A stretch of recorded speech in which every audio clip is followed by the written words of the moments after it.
हम नेक्स्ट देखो, शौचालय में बैठे चतुरासी जी का चिंतन कर रहे हैं, ऐसा तो चलेगा? पर वहां गा थोड़ी नहीं सकते। शौचालय में कोई गाएगा क्या? किसका प्रश्न है?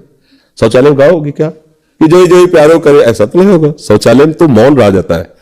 कुछ ऐसी शास्त्रीय आज्ञाएं जिनका पालन करना चाहिए, जैसे जप के समय मौन रहना चाहिए, भोजन के समय मौन रहना चाहिए, शौच लघुशंका करते समय मौन रहना चाहिए। जब तक पवित्र न हो तब तक शब्द कोई भी नहीं होना चाहिए।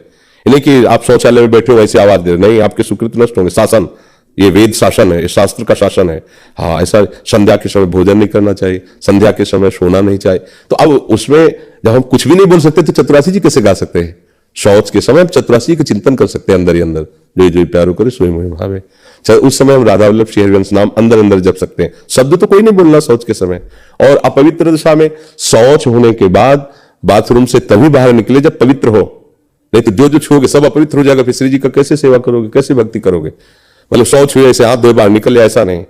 अरे पहले तो था कि बाहर शौच जाना होता था, अब तो है कि आपको बाथरूम में अगर कई बार भी जाना है तो दरवाजे बंद करो, कपड़े उतार दीजिए, जितनी आवश्यकता उतना शौच जाइए, फिर पवित्र होकर फिर कपड़े धारण कर लीजिए। वो तो एक घर है ना, आजकल तो बहुत बढ़िया व्यवस्था है। तो ये नहीं कि शौच गए बाहर निकल गई, रसोई और सब छू लिया तो सब अपवित्र कर दिया, वो वैष्णव सिद्धांत के अनुसार नहीं है। लघुशंका के ठीक से लघुशंका में बैठो, कपड़ों में ना गिरे, लघुशंका होने के बाद हाथ धो, पैर धो, कुल्ला करो, वैष्णव हो, पवित्र रहोगे। तो पवित्रता का जितना निर्वाह करोगे उतने तुम भजन में आगे बढ़ोगे। वैसे मनमानी, अब जैसे लोग हैं खड़े खड़े लघुशंका कर रहे हैं, पैरों में छिट्टी पड़ रही है, कोई हाथ नहीं धोना, तो पशुवत व्यवहार है, फिर उससे कोई बनेगा नहीं। तो शौचालय में तो कैसे गान कर सकते हो और अपवित्र कैसे रह सकते हो?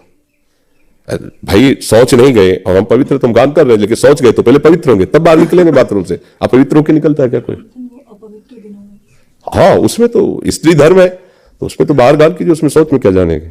शौच में तो नहीं गान कर। अब स्त्री धर्म में मान लो वार्षिक धर्म, तो ग्रंथ नहीं लेना, जो हमें याद है हम गा रहे हैं, या मोबाइल से देख के गा सकते हैं।